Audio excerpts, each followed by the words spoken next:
Reportedly formulating a plan to finally strip Prince Harry and Meghan Markle of their HRH titles. I think it's time we brought the Sussex circus to a formal end. Conservative MP Bob Seeley is now introducing a bill in Parliament to strip them formally of their titles. The Duke and Duchess can be Mr. and Mrs. like the rest of us, he said. Someone doesn't want to be a royal. That's a decision we respect. They shouldn't keep the titles and privileges if they trash an institution. Piers. But I think they've set out to be deliberately damaging to the royal family and the monarchy. They've taken hundreds of millions of dollars to do it.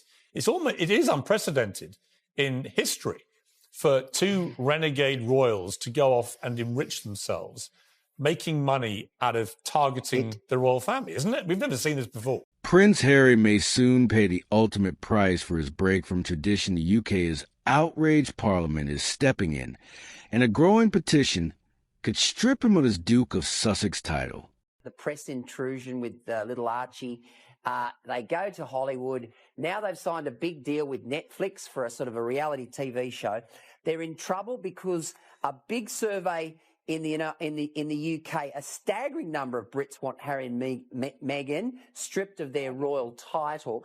And of course, you had that. Prince Harry's fall from public grace has been nothing short dramatic. Not long ago, he was the adored younger son of Princess Diana, loved by the public for his charm, his military service, and his seemingly down-to-earth nature.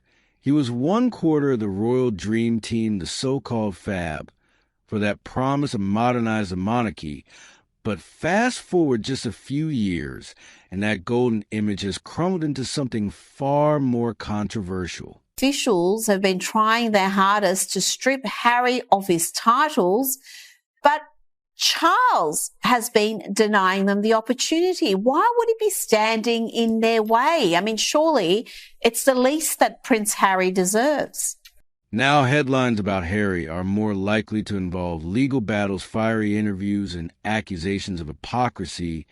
It all hit a boiling point when he sat down for a bombshell interview with the BBC, a no-hold-bread conversation that painted the royal family as cold, out of touch, and unwelcoming. The fallout was instant. Some praised him for his honesty, but many more were furious. They saw a man who had left his royal duties behind, but couldn't stop cashing in on the royal brand. Basically violated the Megxit deal because they got up and had a crack at Trump. What's going on? I think we're seeing Meghan's true form here. Poor Harry.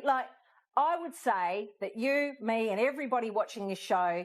Then came the legal fight. Harry demanded taxpayer-funded security for his visits to the UK, even though he'd walked away from being a working royal to a public facing economic strain and rising living costs that felt like a slap in the face. Why should the British people pay to protect someone who left his post and moved across the Atlantic? I mean, yeah, can you blame them? According to Robert Jobson's book, it's Charles's enduring love, Rita. How sweet is that? But yes, this is... The backlash has been loud, and relentless British polls now show that more than 60% of the public support removing Harry's Duke of Sussex title. That's a huge shift from the warm affection he once enjoyed. For many, this isn't just about speaking out. It's about what they see as Harry wanted to have it both ways, criticizing the very system that gave him privilege, while still clinging to the titles and perks that come with it. ...is tool in the shed, and that's become abundantly clear. Meghan, on the other hand, is incredibly street smart, and what Meghan says goes. So now we're seeing Meghan's true form. I think what's really interesting, and you know when she played the race card and her friends were leaking that the Brits were racist, I mean, let's just go back and have a look at the word that keeps coming up, hypocrisy. He denounces royal life on Netflix, Right to Tell. All memoir and signs massive media deals, all while framing himself as a victim of the institution he's profiting from. And for a growing number of Brits, that doesn't sit right. In their tens of thousands to cheer that bride and groom. I mean, she wants to have a cake and eat it too. Celia Waldron from The Telegraph, who's married to Piers Waldron,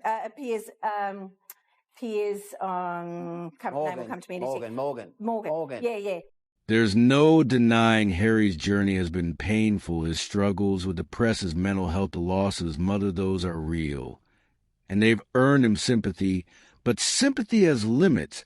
And for many, the line was crossed when criticism turned into what felt like a business strategy. The highest level. And you know that this is going to continue to be discussed because on the horizon, we have Meghan Markle's book, not to mention the fact that here in Los Angeles, she has already started filming season 2. So where does this leave him? He's still a prince by blood, but that doesn't seem to carry the same weight anymore. His reputation in the UK, his bruises titles are under threat, and the once unbreakable bond between Harry and the British public is now hanging by a thread. The question is, does Harry even care about public opinion back home anymore, or has he fully traded Buckingham Palace for Hollywood Hills for good? So grubby did the wording of their statement make one feel. This is the couple who decided to announce their new endeavour, Archie Well, in the midst of a global pandemic, and a woman who halfway through a documentary... The latest storm brewing around Prince Harry and Meghan Markle has escalated into something the monarchy hasn't faced in over a century, the very real possibility of royal title removal.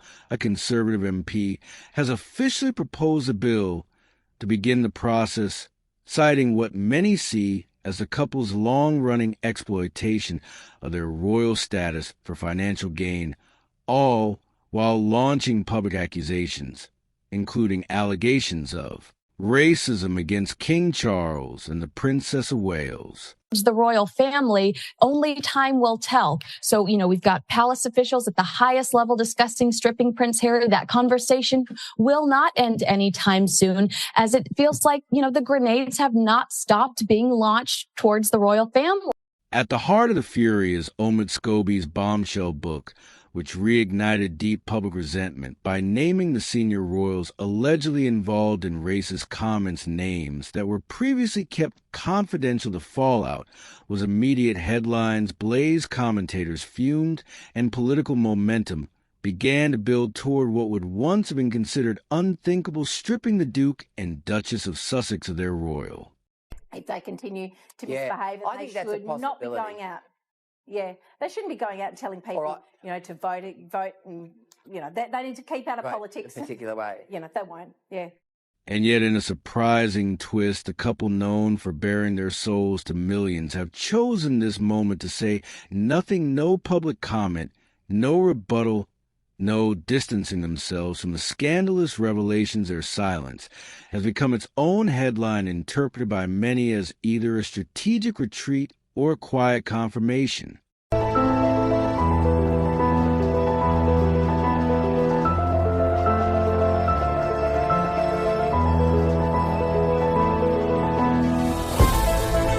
Inside Parliament, debates are becoming more pointed. Some warn that revoking the titles might backfire, handing Harry and Meghan a global sympathy card. They could easily play to further boost their brand. Critics argue that such a move could spark another round of interviews, docuseries, and headlines once again portraying them as victims of royal cruelty. People come out and say, oh, no, they're not going to be on camera. But Meghan didn't like playing second fiddle to Kate. She doesn't understand how the royal family works, that there is a pecking order. There is a pecking order. And she wasn't first cab off the rank. And they agreed with the Queen. They might even lose their HRH title. But others aren't convinced by the caution. This faction insists that a line must be drawn. Harry and Meghan's relentless criticism of the crown, combined with their high-profile media deals and continued use of royal branding, has crossed into outright betrayal. To do nothing, they say, would be to allow the continued erosion of the monarchy's sanctity. The core question looms larger than ever. Does their behavior constitute grounds for removal? And if so, what precedent does it set? Would it send a clear message about the weight of royal responsibility, or create martyrs out of a couple already thriving in rebellion? Absolutely right. I think Meghan Markle has been very brazen recently with the use of the HRH. Now, royal fans will know in 2020, during the negotiations for Harry and Meghan to leave royal duties, it was agreed with Queen Elizabeth that they will not use the HRH title. That is a long-standing precedent. And And just when things couldn't get more intense, the Crown is now turning to a law that hasn't seen daylight in over 100 red years. Enter the Titles Deprivation Act of 1917, a relic from the World War I era, originally crafted to strip royal titles from traitorous German-linked aristocrats back. Then it was about loyalty to Britain during wartime. Today, it's being dusted off for an entirely different royal rebellion. HRH is only given to working royals and senior members of the royal family because it denotes a level of I guess, respect in the public, and also it's not... The target this time isn't a foreign-born duke. It's Prince Harry. Parliament, no longer willing to sit quietly on the sidelines, is now seriously entertaining the idea of using this ancient legal weapon to strip Harry of his Duke of Sussex title. And the reasoning, well, is explosive.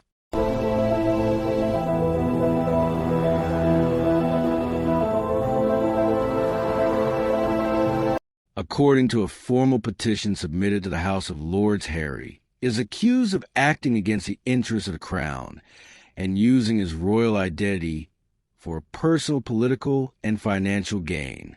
They do not use their names to make money. It's an honour to have an HRH. Absolutely. So the fact that she's continued to use this HRH when they've been instructed not to, I think is absolutely infuriating him.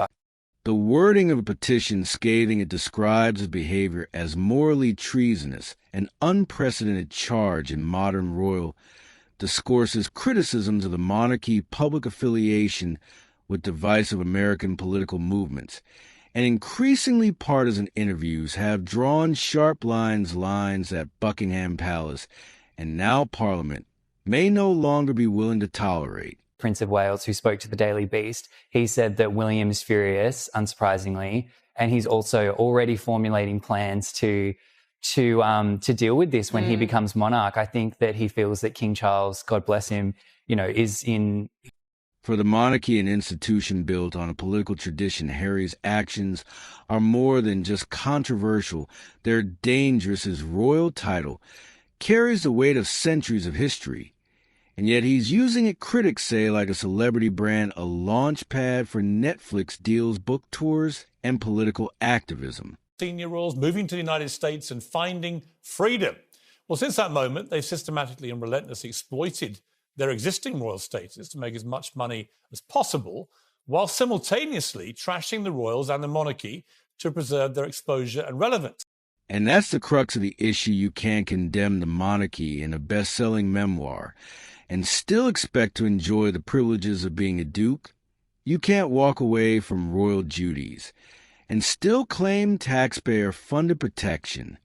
And you certainly can't align with foreign political groups while wearing a title that represents the crown. Health at the moment has other priorities, and I think that Will feels that this has just gotten out of hand, and we need to take a tougher line basically in the family against Harry and Meghan. So I think the understanding is that when he becomes monarch, they will be. To many in the UK, this isn't just a scandal, it's a constitutional crisis. Is Harry just speaking his truth, or is he actively dismantling the very institution that gave him his identity? The Titles Deprivation Act may be old, but its message is as clear today as it was in 1917. If you betray the responsibilities that come with your title, you risk losing it, period. I think it's time we brought the Sussex circus to a formal end. Conservative MP Bob Seeley is now introducing a bill in Parliament to strip them formally of their titles. The Duke and Duchess can be Mr. and Mrs. like the rest of us, he said. Someone doesn't want to be a royal. That's a decision we respect. They shouldn't keep the titles and privileges if they trash an institution. And right now, Prince Harry's future as the Duke of Sussex is hanging by a thread. The royal gloves are off. The legal machinery is grinding into motion. And if Parliament makes the call, Harry could be the first royal in over a century to be stripped of his title by law. The entire world is encouraged to think that you were named as racists. Little bit more frustrating than you not being able to work out why a draft of your own book appeared in the Netherlands and was translated from... As the legal gears begin to turn and Parliament eyes the Titles Deprivation Act with renewed interest, a darker accusation has emerged, one that strikes at the heart of Prince Harry's post-royal brand. would be not very keen on starting. But I guess it's always up to them whether they use them or not. I think at some stage they're going to have to pick a horse and ride it, aren't they? They can't just sit in this purgatory. Critics call it title laundering. The term is as damning as it sounds. The idea that Harry is leveraging the prestige of his royal title, the Duke of Sussex, to sign eye-watering multi-million-dollar deals with streaming giants like Netflix and Spotify, while simultaneously trashing the very institution that gave him that title in the first place. And as he also says, the baseless racism claims that are now embroiled the King and Princess of Wales, well, they should be the final straw, shouldn't they? The author behind those damning claims, who claims he wasn't the author behind those damning claims, but who else could he have been? And the evidence is not subtle from his bombshell memoir spared of the high-budget Netflix docu-series that aired deeply personal and controversial royal secrets. Harry has built a media empire that relies heavily on one thing: his royal bloodline. His content sells not just because of who he is, but because of what he is: a prince turned rebel, a duke turned disruptor. But for many in Britain, the contradiction is impossible to ignore. You can't, they argue, use the royal crest as a brand logo while undermining the monarchy. In every interview, you can't demand privacy from press and then sign seven-figure deals to relive and resell royal trauma. You can't publicly walk away from the crown, but continue cashing in on the very image it crafted for you.